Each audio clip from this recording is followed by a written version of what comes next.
रीतानि पराशुव यद्भद्रं तन्न आशुव।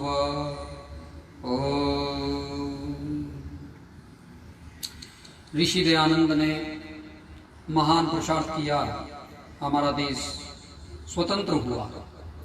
पर ऐसे स्वतंत्रता के काल में एक भाषा, एक भूषा, एक रहन सहन और एक खान पान, ये जो उनका विचार था कि हम ऐसा करेंगे, हम इस प्रकार बढ़ेंगे,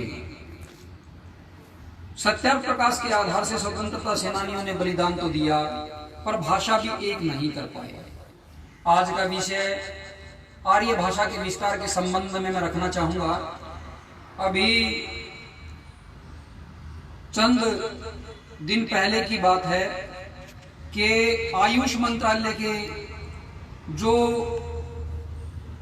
secretary, union secretary doctor Rajesh ji हैं, वे वेबिनार कर रहे थे और वेबिनार में वे आर्य भाषा का प्रयोग कर रहे थे। तो 2 दिन तक वेबिनार चलता रहा और वेबिनार में जब आर्य भाषा का प्रयोग किया जा रहा था तो तमिलनाडु के जो डॉक्टर्स हैं वे 2 दिन से लगातार एक ही बात कह रहे थे कि please convey in English, please give lecture in English. अर्थात वहां पर वेबिनार को बाधित करने का सारा प्रयास था। तमिलनाडु के लोग इस प्रकार का भाव पहले भी करते रहे हैं, इसके इतिहास में मैं आपको ले जाना चाहूंगा। समय लगभग 1940 का है, जिस समय के ऊपर हिंदी को दक्षिण भारत में लागू करने का प्रयास किया गया, लेकिन वहां पर लगभग 1100 लोग जेलों में बंद किए गए और उनमें से 3 लोग मर गए। इसके बाद उस प्रस्ताव को वापस ले लिया गया। पुनः लाल बहादुर शास्त्री जब प्रधानमंत्री बने, उन्होंने त्रिसूत्रीय 1964 के अंदर त्रिभाषा सूत्रीय कार्यक्रम जो है वो दिया, जिससे इंग्लिश, हिंदी और तमिल, अर्थात तमिल, हिंदी और इंग्लिश, अर्थात एक स्थानीय भाषा, एक राष्ट्रीय भाषा और एक अंतर्राष्ट्रीय के रूप में इंग्लिश को रख दिया गया। और उसका भी बहुत विरोध हुआ और उस विरोध में सैकड़ों लोग मारे गए और वह भी प्रस्ताव लगभग 7 दिन के अंदर अंदर वापस ले लिया गया। अर्थात हमारे देश को स्वतंत्र हुए अब 70 वर्ष से अधिक बीत गया है, लेकिन आप और हम देख रहे हैं कि अभी तक भी आर्य भाषा प्रत्येक ग्राम तक, प्रत्येक नगर तक पहुंची नहीं है। मेरा केवल यहाँ इतना कहना है कि जो विरोध तमिलनाडु के उन डॉक्टर ने किया, तमिलनाडु की वह जो जनता कर रही है, जैसे उनको ये कहा जाता है कि आप हिंदी पढ़ें, हिंदी वास्तव में एक मुगलिया भाषा है। हिंदी जो शब्द है वो अपने आप में ही मुगलिया है। वास्तव में इसका नाम आर्य भाषा है, पर आर्य भाषा तब बनती है जब वह संस्कृत निष्ठ होती है। अगर वह संस्कृत निष्ठ है तो वह आर्य भाषा है, और यदि वह उर्दू मिक्स है वह मुगलिया, जिसको हिंदी कहते हैं आजकल। इसी प्रकार से आजकल तो एक और चल पड़ा। पिछले दिनों संसद में सोनिया गांधी जी के काल में, मनमोहन के काल में एक प्रस्ताव पास किया गया कि कार्यकारी भाषा इंग्लिश बना दी गई। इंग्लिश आप समझते हैं, जिसमें हिंदी भी है और जिसमें इंग्लिश भी है। और आजकल हमारी जो कार्यकारी भाषा यही दिखती है। जैसे मैं आपको कुछ बता देना चाहूं कि तमिलनाडु का जो विरोध हो रहा है उसका हम क्यों नहीं मुकाबला कर पा रहे हैं। तमिलनाडु के गांव-गांव तक आर्य भाषा क्यों नहीं पहुंच पा रही है। दक्षिण के अंदर इस प्रकार विरोध क्यों होता है। वह विरोध इसलिए होता है, आप एक उदाहरण लेते हैं हरियाणा का। हरियाणा का आंदोलन हुआ था, उस आंदोलन का नाम था हिंदी आंदोलन।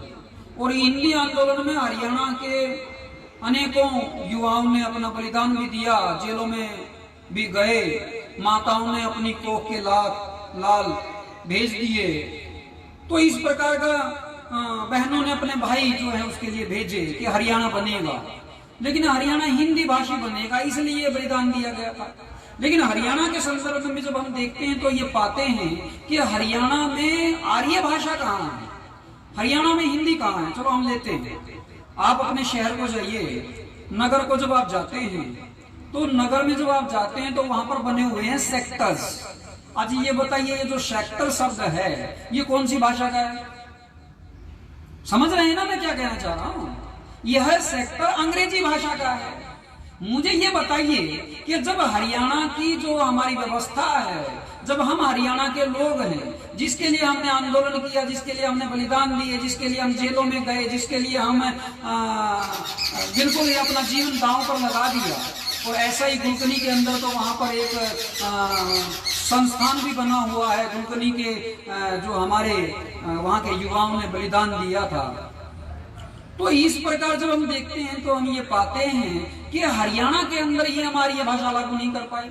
अभी माता बालक को जन्म बाद में देती है, लेकिन उसका नाम पहले ही ट्विंकल, पिंकल, सिंकल, पता नहीं क्या क्या नाम उसका रखना शुरू कर देते हैं।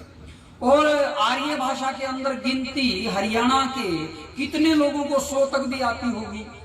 आजकल वो 1 2 3 4 5 6 7 8 अर्थात एकदम अपने आप को ग्लोबल सिटीजन बनाने की जो ये परंपरा है, जो ये विचार है, इसने सब बर्बाद करके रख दिया है। इसलिए हमारे को सीधा और स्पष्ट एक ही विचार करके रखना है कि आर्य भाषा को हम अपने जीवन से रखें। अच्छा ये देखिए, आप बैंकों में जाते हो, उसका नाम है बैंक। अच्छा ये बताओ, बैंक कौन सी भाषा का शब्द है? ये बैंक कौन सी भाषा का शब्द है? अच्छा ये बताइए, जो स्कूल है, स्कूल में हमारी अध्यापिकाएं पढ़ाने को जाती हैं, अध्यापक पढ़ाने को जाते हैं, ये स्कूल कौन सी भाषा का शब्द है? अर्थात मन के अंदर कुछ है और कर कुछ रहे हैं। अच्छा ये बताइए, हम शादी विवाह करते हैं अपने बच्चों के सेक्टर्स के अंदर, वहां पर एक जगह बनी है, उस जगह का क्या नाम है? Community centre. अच्छा ये बताइए, कम्युनिटी सेंटर कौन सी भाषा का है? कम्युनिटी सेंटर कौन सी भाषा का है, बोलो? तो जब हम इस चीज को देखते हैं तो हम ये पाते हैं कि चारों तरफ एक ऐसा तंत्र बन गया है कि जिसके अंदर अंग्रेजी जो है बिल्कुल समाहित हो चुकी है। जो मैकाले ने कहा था कि भाई ये लोग जो हैं शक्ल से तो भारतीय लगेंगे, ये आर्यवंशी, लेकिन ये इनका जो है अंग्रेजियत इनके रग रग में मैं घुसा दूंगा। और वो सफल जो इस प्रकार से हुआ, उसका कारक तत्व है कि हमने जो ऋषि दयानंद ने पढ़ लिया, ऋषि दयानंद ने जो संकल्प लिया, ऋषि दयानंद ने जो आर्य समाज बनाया, आर्य समाजियों ने उस चीज को छोड़ दिया है। हम आर्य समाज से जुड़े हुए लोग ये कितना उस प्रकार से कर पाते हैं? हम उसका कितना विरोध करते हैं? क्या हमने कभी दिखा आर्य समाज अनुभाग 22 चंडीगढ़ के देखते हैं, चंडीगढ़ में आर्य समाज, उनको लिखते हैं Arya Samaj sector 22, Arya Samaj sector 7, Arya Samaj sector 27, Arya Samaj sector 32, Arya Samaj sector 18, Arya Samaj sector 19, इस प्रकार का वो सब करते हैं। ये सेक्टर शब्द प्रयोग क्यों किया गया? हम रोक तो सकते हैं, भले ही सरकार उसे मानती है कि नहीं मानती है। इस प्रकार का प्रयोग करना चाहिए कि नहीं करना चाहिए? आप पत्राचार में लिखिए अनुभाग, ये अनुभाग है, हमने एक भाग बना दिया, उसका एक हिस्सा बना दिया। अभी पंचायती राज एक्ट बोलते हैं, नियमन आया है वो, तो उसको भी एक्ट बोला गया। अब उसमें पंचायती राज एक्ट आया हरियाणा का, तो उसके अंदर एक शब्द प्रयोग किया गया, वार्ड। बोले भाई तू कौन से वार्ड में पढ़ता है? वो कहता तू कौन से वार्ड में पढ़ता है? ये वार्ड क्या है? ये वार्ड कौन सी भाषा का शब्द है? किसने घसीट लिया? ये कौन हमारे को ये थोप रहा है? कौन थोप रहा है हमारे को? सर की उपाधि, मैं सर की उपाधि को देखना चाहूं, सर छोटू राम बोलते हैं, हमारे यहाँ पंच बोलते हैं, उसके ऊपर सरपंच बोलते हैं। ये सरपंच शब्द की उत्पत्ति कैसे हुई है, ये तो देखो व्याकरणाचार्य बताएंगे, आप आस पड़ोस से पूछ लो। कहीं ऐसा ना हो यहाँ पर भी जो सर है वो सर अंग्रेजी वाला सर और पंच, या तो श्री पंच होना चाहिए।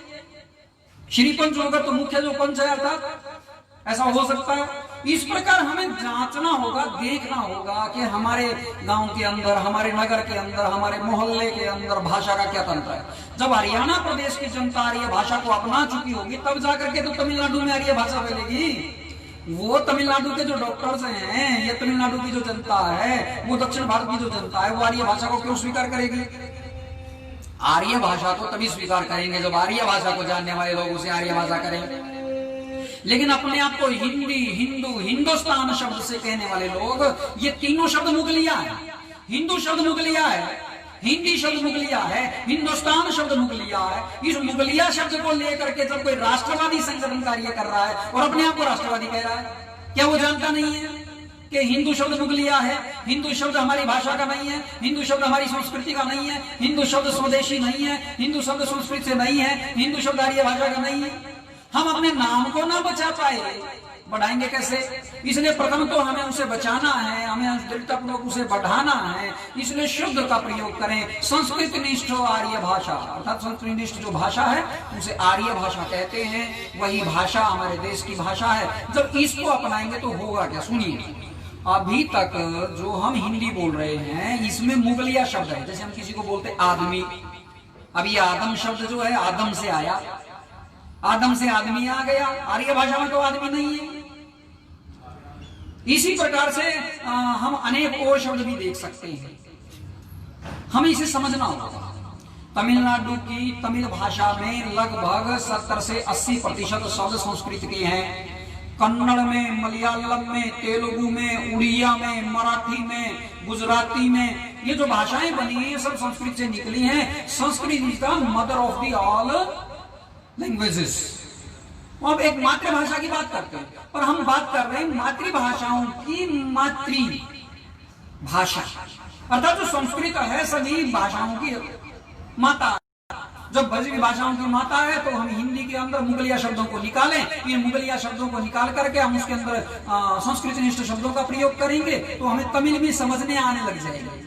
हम तमिल सीख जाएंगे, हम कन्नड़ सीख जाएंगे, हम मलयालम सीख जाएंगे, हम मराठी सीख जाएंगे, हम उड़िया सीख जाएंगे। 22 भाषाएं हमारे संविधान के अंतर्गत रखी गई हैं कि ये 22 भाषाएं जो हैं हमारी जो ऑफिशियल लैंग्वेजेस के रूप में, हाँ, उन सभी ऑफिशियल लैंग्वेजेस में जो फर्स्ट है वो हिंदी अर्थात आर्य भाषा। इसको अगर मुगलिया को छोड़ करके हम करेंगे तो आर्य भाषा, यह संविधान में साफ लिखा हुआ है। जब हम ऐसा करके बढ़ाएंगे तो निश्चित जानिएगा सारे संसार में और सारे भारतवर्ष में अतिशीघ्र आर्य भाषा का गुंजायमान होगा। उसके बाद हम संयुक्त राष्ट्र में उठा पाएंगे। नहीं तो लोग कहते हैं कि जी अटल बिहारी वाजपेयी ने संयुक्त राष्ट्र संघ में हिंदी बोली, हिंदी तो बोली, संस्कृत निष्ठ का कितना का प्रयोग किया होगा। हम संस्कृत निष्ठ भाषा का प्रयोग करें, आर्य भाषा का प्रयोग करें। फिर देखिएगा पंजाब के अंदर भी आर्य भाषा होगी, फिर देखिएगा बंगाल के अंदर भी होगी, आसाम के अंदर भी होगी, और संपूर्ण भारतवर्ष में एक भाषा, राष्ट्रीय भाषा और बाकी भाषाएं स्थानीय भाषाओं के तौर पर उनका विकसित हो सकता है।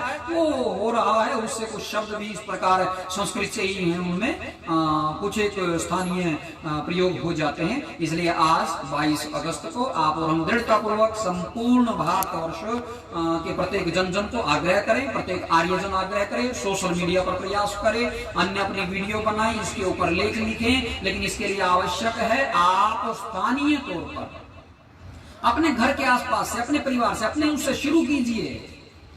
हम कहां प्रारंभ कर रहे हैं जी?